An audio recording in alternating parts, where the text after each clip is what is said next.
একজন মানুষ নিয়ত করেছেন একটা সুন্দরী মেয়েকে বিয়ে করবে। তার মনের মতো একটা মেয়ে, এই মেয়েটাকে আনবে। বিয়ে করার আগেই চিন্তা ভাবনা করলো, আমি যে তাকে আনবো তারে আইনে রাখবো, ওই জায়গাটা তো আগে ব্যবস্থা করা দরকার। বিয়ে কোনো করে নাই, মেয়ের জন্য ঘর বানাইছে। গরমের দিনে যেন গরম না লাগে, ঠান্ডার দিনে যেন ঠান্ডা না লাগে, এসি এবং হিটারের ব্যবস্থা করছে। মেয়ে আনছে না আনার আগেই এই মেয়েটা যেন পানিতে কোনো ভোগান্তিতে না পড়ে, পানির সমস্যা যেন না হয়, সাপ্লাইয়ের ব্যবস্থা করছে। অন্ধকারে যেন কষ্ট না পায়, সুন্দর বিভিন্ন রকমারি লাইটিং এর ব্যবস্থা করছে। মেয়েকে আনছে না আনার আগেই পছন্দের মানুষটা কোন জায়গায় থাকবো এই ব্যবস্থাটা আগে করতেছে সে। কোন কারণে? তারে ভালোবাসার কারণে। একটা মানুষকে ভালোবাসে, এই কারণে সেই এত কিছু করতেছে। এই মেয়েটাকে আনার পর সকাল বিকাল খাদ্য সরবরাহ করবে। তার খেদমতের জন্য বাবুর্চির ব্যবস্থা করা হয়েছে, জারুদার ব্যবস্থা করা হয়েছে, যেন ভয় পরিষ্কার রাখে বাড়িটা। দুধওয়ালাকে বইলে রাখছে, সকাল বিকাল দুধ দেয়া যাইবা, পুষ্টিকর খাবার। মুরগা মুরগি লালন পালন করার জন্য কর্মচারী দেয়া রাখছে। উদ্দেশ্য কি? তার পছন্দের একটা মেয়ে আনবে এই বাড়িতে। সব ব্যবস্থা করা হলো, এরপরে মেয়েকে বিবাহ করে এই বাড়িতে আনলো। মেয়েটার উচিত কি যে আমার জন্য এত কিছু করলো, তার মন খুশি করা। জোরে কর, ঘুমাই গেছুন গিয়া। এত কিছু করলো একজন মানুষ, শুধু তার মন পাওয়ার জন্যই তো না, আর কিছু। কিন্তু এই নাফরমান মহিলা সে করে নাকি এত কিছু করলো যে তার দিকে না তাকায়া বাড়ির কর্মচারীর সাথে চোখ টিপ মারে। যে এখন কোন দেখি আর কি গুলি হরণ লাগে না, এখন গুলি হরণ লাগে না। তোর খেদমতের জন্য বাড়িওয়ালার বাড়ির মালিক, তোর খেদমতের জন্য যাদেরকে নিয়োগ দিছে, তুই তারার সাথে চোখ মারো। খাদেম হইল খাদেম, তুই হইল মাখদুম। তুই মালিকের সাথে সম্পর্ক না করিয়া এই খাদেম খুদ্দামের সাথে সম্পর্ক লাগাইছ।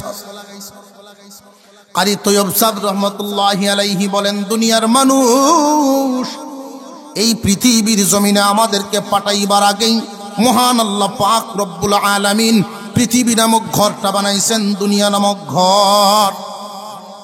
বিশাল আসমান সাত, এই জমিনটা একটা বিছানা। এই জমিন যেন নড়াচড়া করতে না পারে, জমিন যেন নড়াচড়া করতে না পারে, এই জন্য বিভিন্ন জায়গায় জায়গায় পাহাড়কে বসায়া দিছেন। আমার মানব জাতি এই জমিনের উপরে বসবাস করবে, যেন নড়াচড়া করতে না পারে, সুন্দর করে পাহাড় বসায়া দিছেন মানুষের খেদমতের জন্য। বিভিন্ন গাছপালা দিয়া এত সুন্দর বাগান করে সাজাইছেন। মৌসুমে মৌসুমে ফল আসবে। আল্লাহ পাক রব্বুল আলামিন মানুষের সুখের জন্য উপযুক্ত জায়গায় একটা সূর্য বসায়া দিছেন। উপরে উঠান নাই, পৃথিবী বরফ হয়ে যাবে। একটা নিচেও নামান নাই, এই দুনিয়া জ্বলিয়া ছাই হয়ে যাবে। আল্লাহ রাব্বুল আলামিন উপযুক্ত জায়গায় সূর্যরারে সেট করিয়া দিলেন পৃথিবীর মানুষের খেদমতের জন্য। পানির জন্য মেঘবালা নামক মিকাইল আলাইহিস সালামকে দায়িত্ব দিলেন, পানি দিয়া খেদমত করবা। মেঘমালা দিয়া দিলেন মহান আল্লাহ পাক রব্বুল আলামিন, বাতাস দিয়া দিলেন, সাপ্লাই বাতাস দিয়া দিলেন। দুনিয়ার জমিনে মানুষ বসবাস করবে, বাতাস দিয়া দিলেন এমন ভাবে খেদমত করার জন্য যেন দুর্গন্ধ দূর করা হয়। পরিবেশ সুন্দর রাখার জন্য বাতাস নামক খাদেম দিয়া দিলেন আল্লাহ পাক। এই দুনিয়ার জমিনে তুমি আর আমার জন্য আল্লাহ ব্যবস্থা কি না করেছেন? সব ব্যবস্থা করেছেন, কিন্তু মানুষ ওই মালিকের দিকে না তাকায়া মানুষের খাদেম যে সমস্ত জিনিস দুনিয়ার জমিনের সৃষ্টির দিকে মহব্বত জুড়িয়া দেয়। আল্লাহ আমাদেরকে মানুষ বানাইছে, আমাদেরকে আগে দুনিয়াতে পাঠাইছেন না, এই দুনিয়াটা সাজাইছেন। দুনিয়া সাজাইছেন, আমার মানব জাতি আসবে, তাদের খেদমতের জন্য সব ব্যবস্থা আছে। তো আমরা চরিত্র হইল মালিকের মহব্বত না করিয়া এই যে হেলার মতো চোখ মারি অন্য আনো। জোরে কর, যারারে আল্লাহ আমাদের খেদমতের জন্য বানাইছে, জমিন আমাদের খেদমত করবে, গাবি আমার খেদমত করবে, পুকুর আমার খেদমত করবে, ব্যবসা আমার খেদমত করবে, সবকিছু আমার খেদমতের জন্য আল্লাহ বানাইছেন। আর আমার মহব্বত থাকবে আল্লাহর কাছে, আমার মহব্বত থাকবে আল্লাহর প্রতি। তো আল্লাহর প্রতি মহব্বত যত, এর চাইতে ডাবলের ডাবল মহব্বত সৃষ্টির প্রতি হয়ে গেছে। কারি তৈয়ব সাহেব রহমতুল্লাহ আলাইহি বলেন, আমার তো মনে চায় তীর মারতাম, এই জন্য আমিও কইছিলাম আমার মনে হয় গুলি মারি। তোমারে বানাইছে আল্লাহ যার জন্য, তারে থুয়ে অন্যদিকে তুমি চোখ মারো। বিপর্যয় আল্লাহ দেন, মাঝে মাঝে যেন ফিরে আসে। বিপর্যয়টা বোঝানোর জন্য একটা উদাহরণ দিই। আমরা সমাজও মাঝে মাঝে এমন ঘটনা ঘটতেছে, ক্ষেত বিক্রি হয়েছে 2 বছর আগে, ক্ষেত বিক্রি হয়েছে 2 বছর আগে, দলিল হয়েছে না, হয়নি না, হয় না। 10 দিন নিচে ওটার অফিস, যেই দলিল লেখবো ওটার ভাই না আর খুঁজছে আয়রছে বাড়িতে। 8-10 দিন নিচে দেখা হয়েছে, কিরে ব্যাপার, ল আর আজগো যাই, হয়তো তোরা হিন্দে যা, আমি আর দিকতে যাইতেছি। হলানি লাগে বাইয়েনের ওয়ারিশ মরিশ আছে, যাই ঝামেলা আছে, এ আবল তাবল কইয়ার নিছে। তারা সারাদিন বইয়া রইল, কইতে হইব লে হইয়া নাই, কেলা লিখে দিব। বাড়ি তায়া পাইছে পরের দিন বেড়া হাঞ্জা লাগাত বইয়া রইছি তোর লাগিয়া। আমি গেছলাম তারাই হচ্ছি খালি, এমনি ফোন আইছে বেআইন হাসপাতাল, বেআইন হাসপাতাল। ও তোর ক্ষেতটা বেশি না আমার বেআইন বেশি, বেওয়াই যাও কান নাও না দাও, আমার তো জান লোক কহাটি হে তোর জান লোক। 2-4 জন মিললে আলাপ আলোচনা করলো, এই ক্ষেতটা কেমনে দলিল হইতো। কত এলাকার গণ্যমান্য ব্যক্তি যারা আছে এরার কাছে বিচার দিছে। তো এই গণ্যমান্য ব্যক্তিরা 2 হোক করে ডাহাইছে, জিজ্ঞাসা 2 বছর আগে কেদেস না লাগে তো কেড়ে দিলে কেদেই না, এটা কি সবার সামনে কখন যাবো, গোপনে কম লাগবো। কোথায় আইব এবার তুই এই লাইনের সুযোগ খুঁজছে, আইব গোপনে লয়ে গেছে। কিতা ঘটনা কি, যে সময় ক্ষেত বেচছিলাম আমি, এই সময় কোনো ফদ কাট আসিল না। আর হন সাইন সাবু হজলের চেয়ারম্যান হয়ে গেছে, সেমন সাইডে আনতে রাস্তা দেওয়া আরম্ভ করছে। এই ক্ষেতের দাদের সড়ক গেছে, আমার কে তখন 3 লাখ টাকা কাটা রয়েছে, বেচছিলাম 1 লাখ, হয়ে হচ্ছে 3 লাখ। ওখানে এটা আমি কি ভাবেছি, কিন্তু এইটা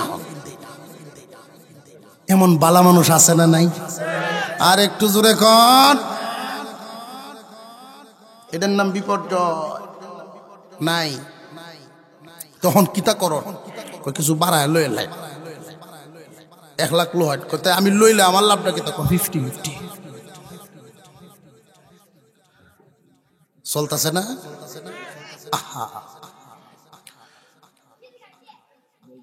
আমরা মুসলমান, 95% মুসলমানের দেশ আমাদের এই বাংলাদেশ।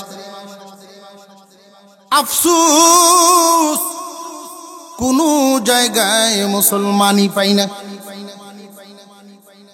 আমরা মুসলমান, হাসপাতালে গেলেন ওইখানে কিন্তু মুসলমানই পাই না,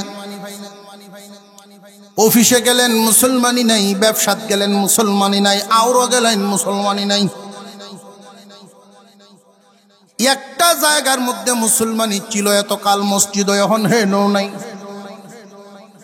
মসজিদ কমিটি যখন করে দেখবেন তাকওয়ার দিক খেয়াল করে না। মসজিদ কমিটি করার ক্ষেত্রে মসজিদ আল্লাহর ঘর, আল্লাহর ঘরের রক্ষণাবেক্ষণের জিম্মাদারি কার উপরে দিব? তাকওয়ার দিক লক্ষ্য করে না, দুনিয়ার দিক লক্ষ্য করে। দুনিয়াদারির চিন্তা ভাবনা।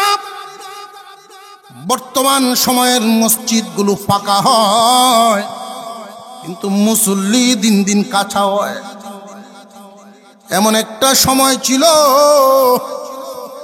মসজিদগুলো ছিল এমন কাছা, এমন দুর্বল, বৃষ্টি আসলে মুসল্লির মাথায় পানির ছিটা পড়ত। কিন্তু এই মুসল্লিগুলো খুব দামি মুসল্লি। তারা যখন সাজদা দিত, মসজিদের সেই পবিত্র মাটি মুসল্লির কপালে লাইগে যেত।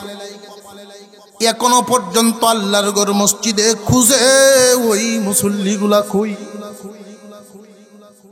এখনকার সময়ের মানুষ আল্লাহর ঘর মসজিদের ভিতরেও দেখবেন সঠিক মুসলমানিটা ধরে রাখতে পারে না। দুনিয়াদারির দিকে খেয়াল করে, হালাল হারাম, হালালের হারাম লক্ষ্য করবেন। একটা বিষয়, একটা লাইন হলো হালালের ইনকামের লাইন, আর একটা হলো হারাম ইনকামের লাইন। হালাল লাইনে যত ইনকামের পথ আছে এর মধ্যে সর্বনিম্ন ভিক্ষা করা।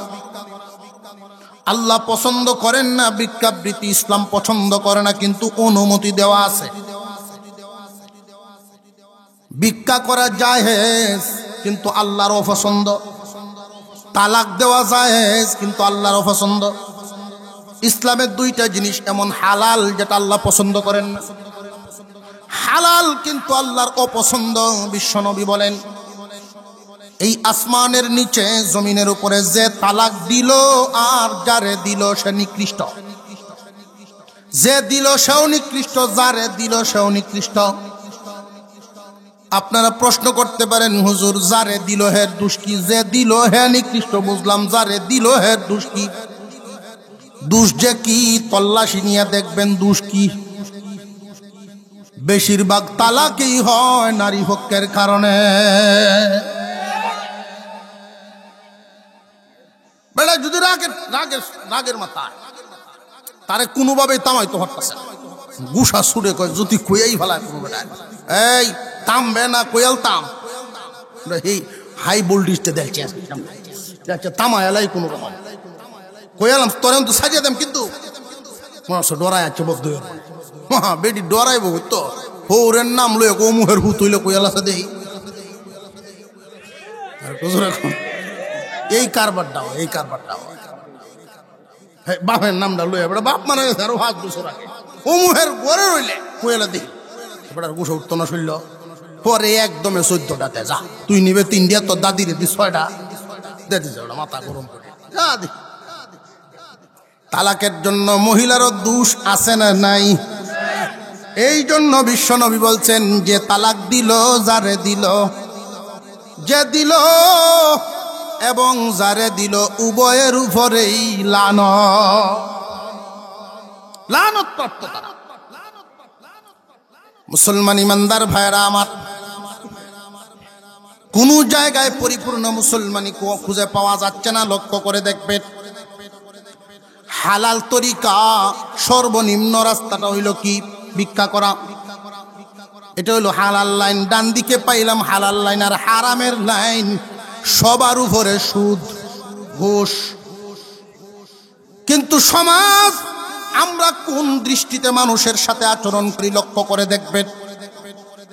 শুক্রবারের দান বাক্স যখন ছাড়া হয়, মার দেওয়া পাঞ্জাবি বিন্দা আগের কাতারও সাপ্তাহিক শুক্র আলী মুসল্লি কি আলী সপ্তাহে একদিন আইয়ে লেকিন শুক্র আলী গেছি, সপ্তাহে একদিনই আইয়া বেটা মার দেওয়া পাঞ্জাবি বিন্দে। যেই দান বাক্সটা সামনে আইছে, টাকাগুলি বাইর করে মশমশা নতুন একটা 100 টাকা নোট দিছে। সাইডেতে 2-4 জনের দিকে কয় না মসজিদের সভাপতি হইলে বেটাই হইতো। আমরার বিচার আচার এমন চলেনি না, চলে না। এই জন্য বলি মসজিদ আল্লাহর ঘর, ওইখানেও ইসলাম নাই, তাকওয়ার দিক খেয়াল নাই, তার আমলের হালত কি এটার খেয়ালই নাই, ইনকাম কোন পথে এটার খেয়াল নাই, ইনকামটা কোন পথে, তার আমলের হালত কি এই বিষয়টা খেয়াল না করিয়া যে আল্লাহর ঘরের জিম্মাদারি দিলা, যে নিল সে তো না বুঝাই নিছে যে আমি কি এটার যোগ্য কিনা এটা বুঝি না সে। আর যারা দিল তাদের লক্ষ্য হইল যে আমরার ভাঙ্গা টিনের গোড়ার থাকতো না, এখন টাইস হইব তারা জিম্মাদারি দিলে। উদ্দেশ্য হইতো বলা না। আল্লাহর ঘর মসজিদ, এইখানেও এখন অনেক নিয়ম চলে। ইমাম সাহেব ওয়াজ করছেন, নামাজীদের উপরে আল্লাহর রহমত নাজিল হয়, তবে এই রহমত সবার আগে ইমামের উপরে পড়ে, এরপরেই ইমামের পিছনে যিনি দাঁড়ান তার উপরে রহমত চলে যায়। 5 ফুটের বাপ 7 ফুটের বাপ শেষ জীবনে মসজিদ হামাইছে, বেড়ায় মনে মনে কয় তাহলে আর এই রহমত কেউ রে নেওয়ার লেগিন দিতাম না এই জায়গাত বেড়াবো। অথচ ইমামের পিছনে বসার কিছু মাসালা মাসাইল আছে না নাই? ইমামের পিছনে বসবেন উনি, ইমামের অবর্তমানে নামাজ চালায় নিতে পারেন যিনি। বহুত মসজিদ ঘুরে ঘুরে দেখছি, যত বড় আলেমেই যাও এই জায়গা যাওয়াটা লইছিন এটা ছাড়তে রাজি, আর মুয়াজ্জিন সব কিছু কয় কইব যে কারণ আমরা যে চাকরিটা আপনারা দেন এত দুর্বল, বউ সারলে তো 3 বার লাগে, আমরা একতলা হয়ে পরিষ্কার, যদি কোন যান শেষ একটাই পরিষ্কার, এমন শক্তি আমরা। বেড়া গেছে এই ওয়াজ শূন্য বাড়ি, বউরে ডাকতেছে বেওয়াই যে আমার হজত যায় নামাজ দিচ্ছেন, এটা কোচ বার হয়ে দে। 2 সপ্তাহ হয়েছে মসজিদে গেছে, ওখানে যায় নামাজ দিতে কয়েকটা জায়গা দখল হরণ লাগবে তাড়াতাড়ি দে, জায়গা দখল করবো ওটা মসজিদে। মসজিদে নিয়ে ইমামের পিছনে জায়গাটা পিছাইছে, আছে না নাই? এই কথাগুলি বলা লাগে, এই রূপ বিদুর হইতো ইমামের পিছনে পিছাইবেন আপনি এমন যোগ্য ব্যক্তি যার নামাজ পড়ানোর যোগ্যতা আছে, বেড়াই না বিছাইছে।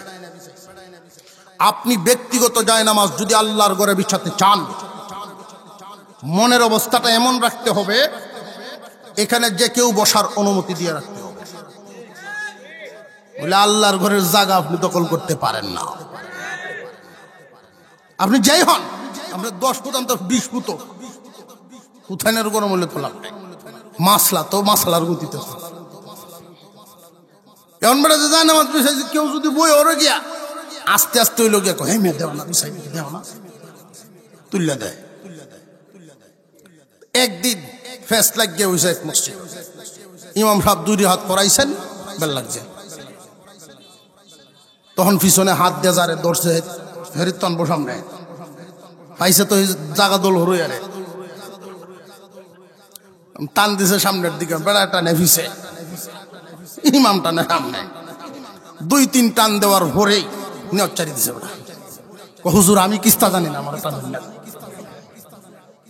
আমার টানুন না, আমি কিছু জানি না।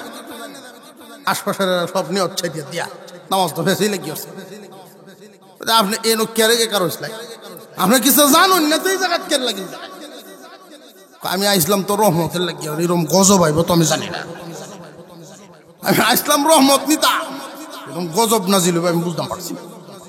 তার জীবনে এই জায়গায় আর কোনোদিন দাঁড়ায় নাই। মাঝে মাঝে একটু শিক্ষা আসে যেন পরিবর্তন হয়।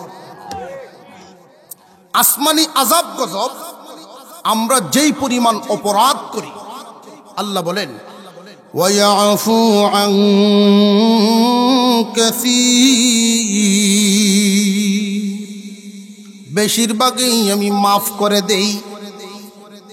তোমাদের অপকর্মের বদলা যদি আমি দুনিয়াতে দেই 1 মিনিটও বাঁচতে পারবা না। 360 বা 65 দিনে 1 বছর চিন্তা করে হিসাব মিলাইবেন, কোন দিনটা 24টা ঘন্টা আপনি গুনাহ না করে কাটাইছেন,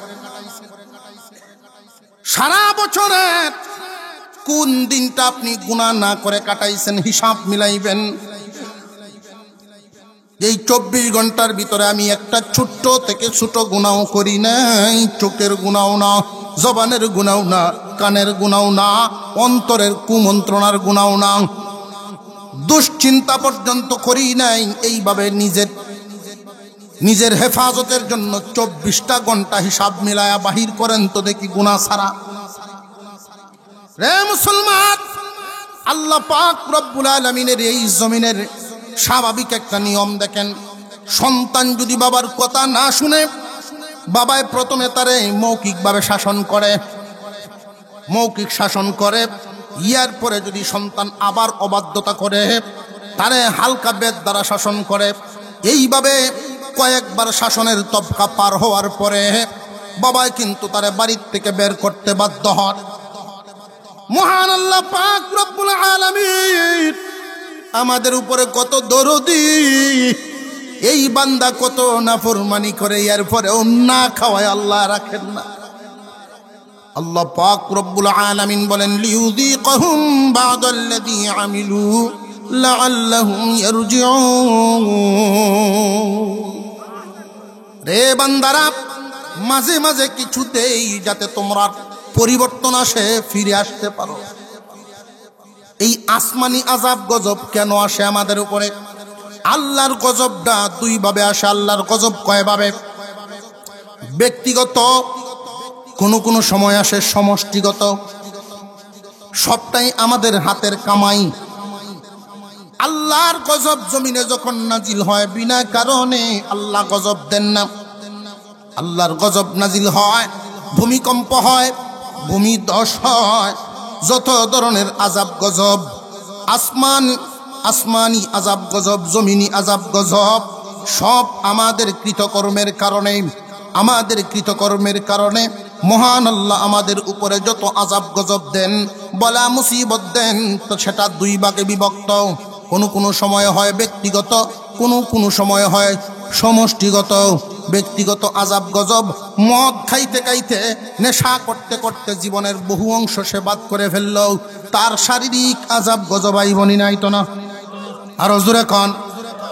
ব্যক্তিগত আযাব গজব মহান আল্লাহ পাক রব্বুল আলামিন মাঝে মাঝে বান্দাকে তার কর্মের কারণে ব্যক্তিগত আযাবে ধরেন।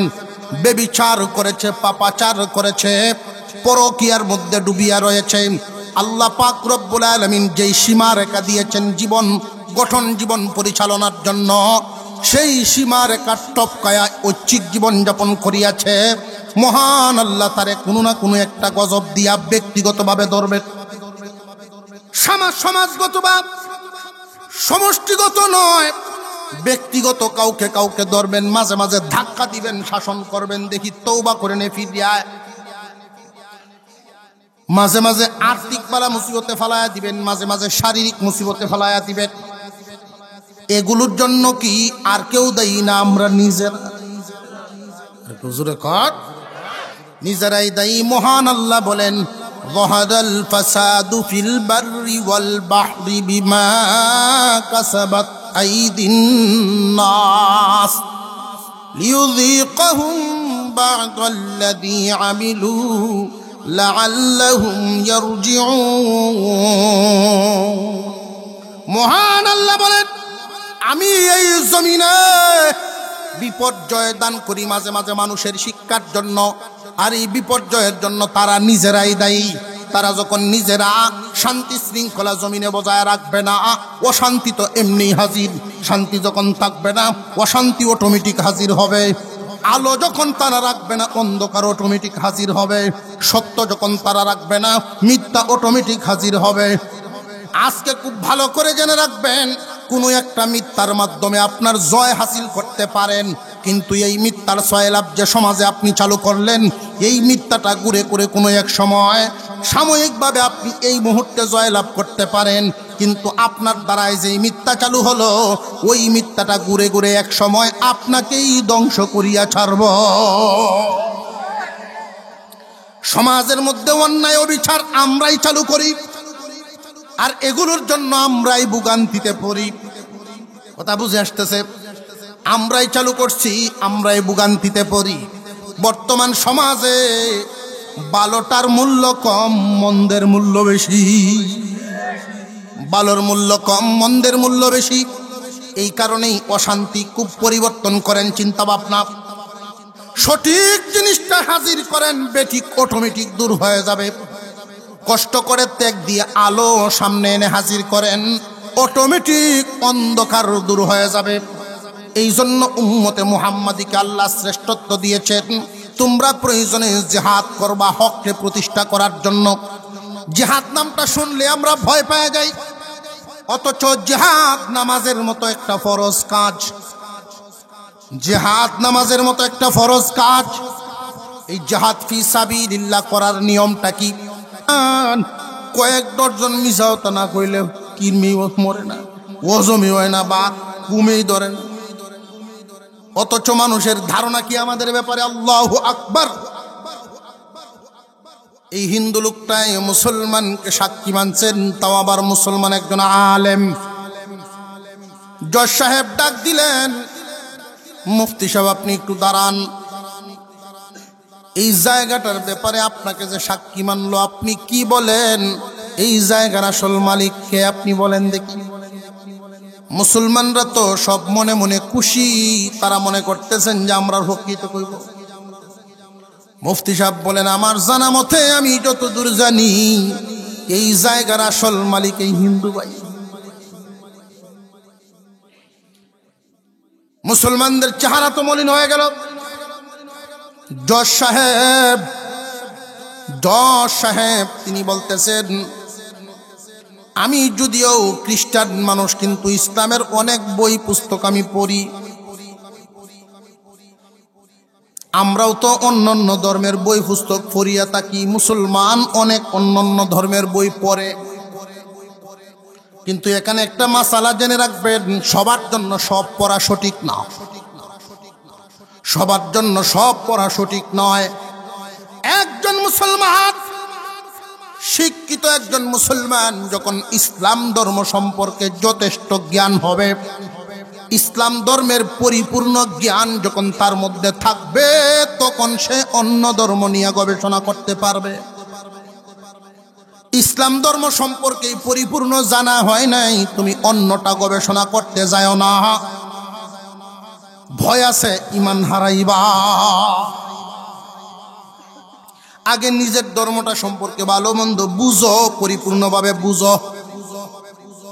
একজন মুসলমান পরিপূর্ণভাবে যখন তার ইসলাম ধর্ম স্টাডি করবে, বুঝবে, জানবে, তখন অন্য ধর্ম যতই জানুক তার ধর্মের সামনে সব ধর্ম অসহায়। মুসলমান ইমানদার ভাইরা আমার, জজ সাহেব বলতেছে, আমি তো জানি বিশ্ব নবীর একটা বাণী আছে, মুসলমান বাই বাই। একজন মুসলমান আর একজন মুসলমানের ভাই, রক্তের সম্পর্ক না হোক, মুসলিম তো মুসলিমের ভাই, এই হিসাবে তার পক্ষে কেন বললেন না? বিশ্ব নবীর কথার উপরে তো আপনি আমল করেন নাই। মুফতি সাহেব তিনি বলে দিলেন, জজ সাহেব আপনি শুধু আমার নবীর এই কথাটাই শুনছেন, আর কোনো কথা মনে হয় জানেন না। ইসলাম ধর্ম আল্লাহ কুরআনুল কারীমের ভিতরে নাজিল করে দিয়েছেন। ইসলামের আদর্শ হলো ওয়া ইযা কুলতুম ফা'দিলু ওয়ালাউ কানা যা কুরবা। আল্লাহ বলেছেন, হক কথা বলবা যদিও তোমার কাছের মানুষ হয়।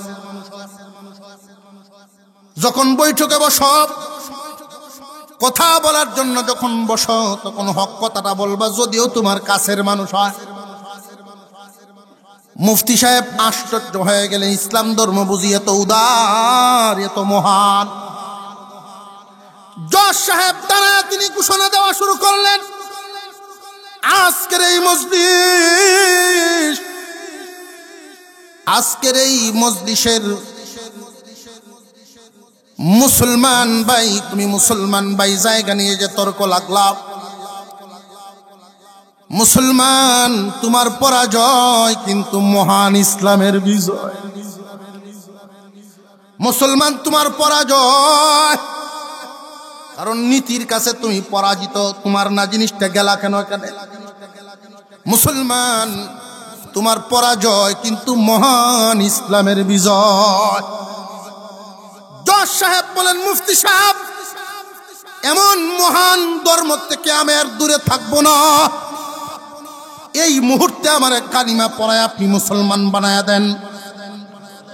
জজ সাহেবের ঘোষণা শুই না ওই জায়গার মালিক হিন্দু লোকটাও লাভ দিয়ে দাঁড়ায় বলে, হুজুর ইচ্ছা করলে আমার বিরুদ্ধে উনি সাক্ষী দিতে পারতেন। ইসলাম এত মহান এক ধর্ম, ইসলামের শিক্ষা এক মহান শিক্ষা। উনাকে সেই নীতি থেকে সরে যেতে দেয় নাই। নীতির উপরে থেকে উনি হক কথা বলেছেন। যেই ধর্ম একজন অনুসারীকে এইভাবে আঁকড়ায় রাখে, হকের পথে রাখে, আমিও দূরে থাকবো না, আমারেও মুসলমান বানায়া দেয়। জজ সাহেব মুসলমান হলো, হিন্দু লোকটা মুসলমান হয়ে গেছে। তার সমাজের যে সমস্ত মানুষ এক এক করে লাফানো শুরু করছে, আমরাও মুসলমান হব। সমাজের উপস্থিত মানুষগুলো যখন মুসলমান হয়ে যায়, মন্দিরের জন্য ইট বালু পাথর জমা হয়েছিল, মসজিদের জন্য এক পকওয়াইনা জমা করছিল, এখন সকলে মিলে একসাথে বলে আসো আমরা সবাই মিলে আল্লাহর ঘর মসজিদ বানাই। একটা হক কথার কত দাম, একটা হক কথার কত দাম। কতগুলো মানুষকে ইমানদার বানায়া আমলের পথ দেখায়। মুসলমান সঠিক জিনিসটা যদি হাজির করতে না পারেন, তাহলে বেটিকে আপনাকে ঘিরেই রাখবে। হক যদি আপনি আবিষ্কার করতে না পারেন, আপনি আনতে না পারেন, তাহলে না হক আপনাকে নিয়ে ঘুরাইবে। এইভাবে আর কত জিন্দেগি কাটাইবেন? কোন মোহ মায়ায় আপনি অন্ধ থাকবেন? আল্লাহ পাক রব্বুল আলামিন সতর্ক করে বলেন, আল্লাকুমুত তাকাসুর হাত্তা যুরতুমুল মাকাবির।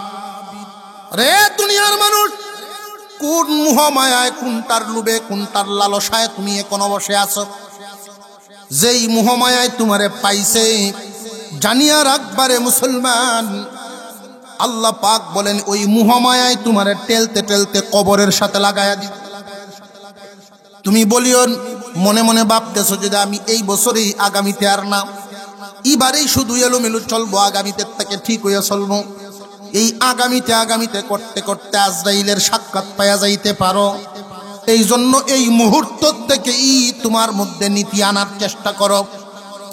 আল্লাহ পাক রব্বুল আলামিন এক আয়াতের মধ্যে বলেন, ফাআকিম ওয়াজহাকা লিদ-দীনিল কাইয়্যিম মিন ক্বাবল আন ইয়াতিয়া ইয়াউমুল লা মারাদ্দা লাহু মিনাল্লাহ ইয়াউমাইযিন ইয়াসতাদউন।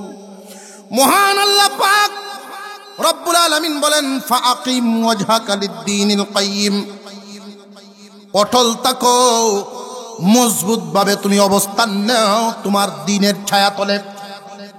ওই দিনটা আসার আগে, আল্লাহর পক্ষ থেকে ওই দিনটা আসার আগে, যেই দিন দুইটা দল হবে, একটা সঠিক একটা বেঠিক, একটা সঠিক একটা বেঠিক, একটা ইসলামের একটা অনিসলামের, সঠিক বেঠিক দুইটা দলে বিভক্ত হওয়ার, অর্থাৎ জান্নাতি আর জাহান্নামী দুইটা দলে বিভক্ত হওয়ার আসার দিনটা আগেই, ওই দিনটা আসার আগেই তুমি নিজের অবস্থানকে আগে ঠিক করো।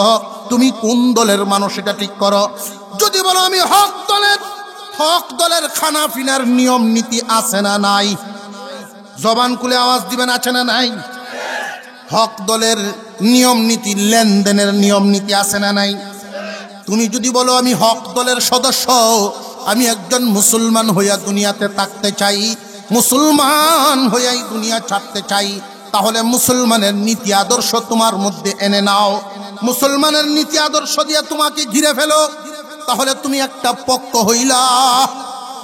আর যদি তুমি যেইভাবে আসো এইভাবেই চলো, মুনকার নাকির তোমাকে যদি জিজ্ঞাসা করে ওমা দিনুকা, তোমার দিন কি, তোমার দিনটা কি, এই সময় যদি বলেন যে আমার দিন এলোমেলো, আমরা যে চলাফেরা এটাই তো কোন লাগবো এলোমেলো। এলোমেলো কোয়ার বাউ নাই। আল্লাহ বলেন ফাআকিম ওয়াজহাকা লিদ-দীনিল কাইয়্যিম, মজবুত করে ফেলো, মজবুত অবস্থান নেও। তুমি কোন দিনের অনুসারী? সত্যি যদি ইসলামের অনুসারী হয়ে থাকো, তাহলে নিয়ম নীতি তোমার মধ্যে মজবুত ভাবে ঘিরে ফেলো। সবটা কাজে ইসলামকে অনুসরণ করবা। আল্লাহ যেন আমাদেরকে আমলের তৌফিক দান করেন, বলুন আমিন। আরো জোরে বলেন আমিন। আপনারা চেয়ারম্যান, উপজেলার চেয়ারম্যান সাহেব, বয়সে আমার সিনিয়র, তো আমি আলেম, তো এই হিসাবে শ্রদ্ধা একটু পাই আছে, পাও না আমি, আর উনি বয়স হিসেবে আমার কাছে সম্মান পাও না। দুটোটাই হইতো। হুজুর সাল্লাল্লাহু আলাইহি সাল্লামকে সম্মানের মাপকাঠি দিতে গিয়া আল্লাহ রসুলের একজন, এটা আমরারও জানা দরকার, অত্যন্ত গুরুত্বপূর্ণ একটা কথা, আমাদেরও জানা দরকার। ফারা প্রতিবেশীর মধ্যে আলেম উলামা থাকলে ময়মুরব্বীরা ওটার নাম ধরে ডাকতেছে, এই আন্টাসমিয়া ডাকতেছে, ওটার নাম আব্দুল্লাহ, মানে ছোটবেলাতে ডাকছেন আন্টাসমিয়া, ওটা মুফতি হয়েছে, মুহাদ্দিস হয়েছে, হনু আন্টাসমিয়া ডাকতেছে, আসে না না এরকম।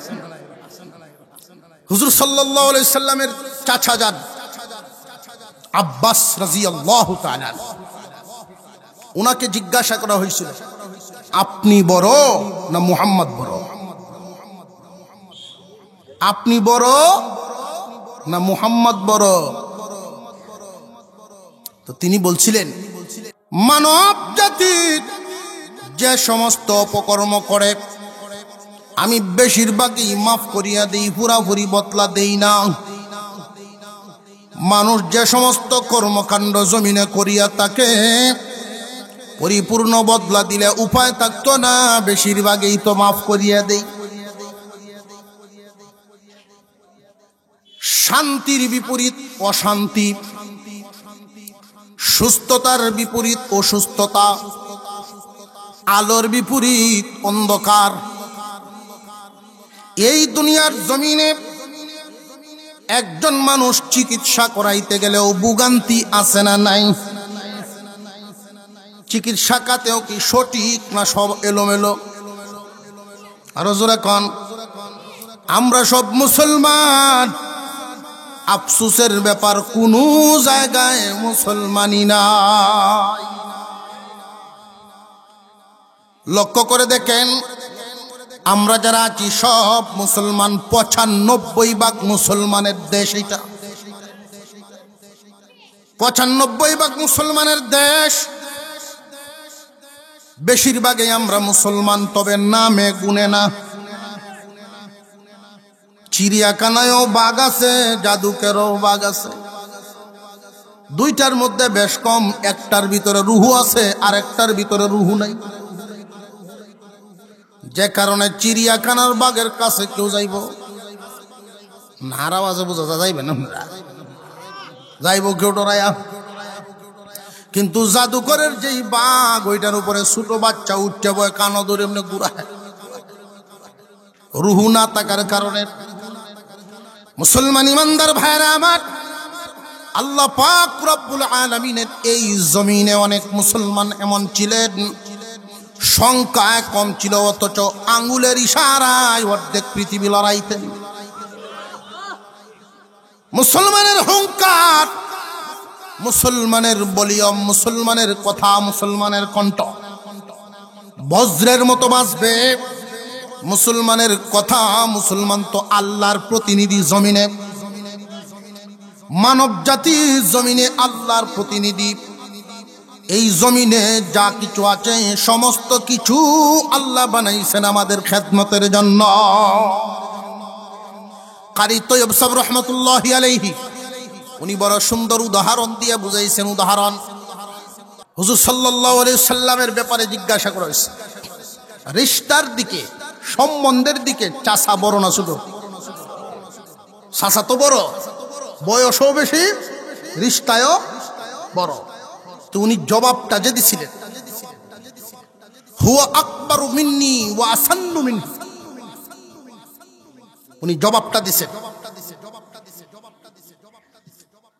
মুহাম্মদ সাল্লাল্লাহু আলাইহি ওয়াসাল্লাম আমার চেয়ে অনেক বড়, কিন্তু বয়স আমার বেশি। মুহাম্মদ আমার চেয়ে বড়, বয়স আমার বেশি। আব্বাস রাদিয়াল্লাহু আনহু, একজন আলেম যদি হয়, আলেম আমার চেয়ে অনেক বড়, বয়স আমার বেশি। এই মহব্বত, এতটুকু মহব্বত দিলের ভিতরে রাখতে পারলে ইমানের সাথে মৌত হয়। আলেমুল আমাদের মহব্বত, উনি আমাকে মহব্বত করেন, আমিও ওনাকে মহব্বত করি। আল্লাহ তাআলা যেন আলেমুল আমাদের মহব্বত এই দিলের ভিতরে দিন দিন বাড়ায়া দেন, আমরা বলি আমিন।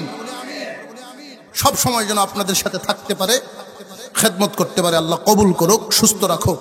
ওনার ছেলেটা মাদ্রাসায় পড়ে, আল্লাহ কবুল মঞ্জুর করেন, আমরা বলি আমিন। ওয়া আখিরু দাওয়ানা আনিল হামদুলিল্লাহি রাব্বিল আলামিন।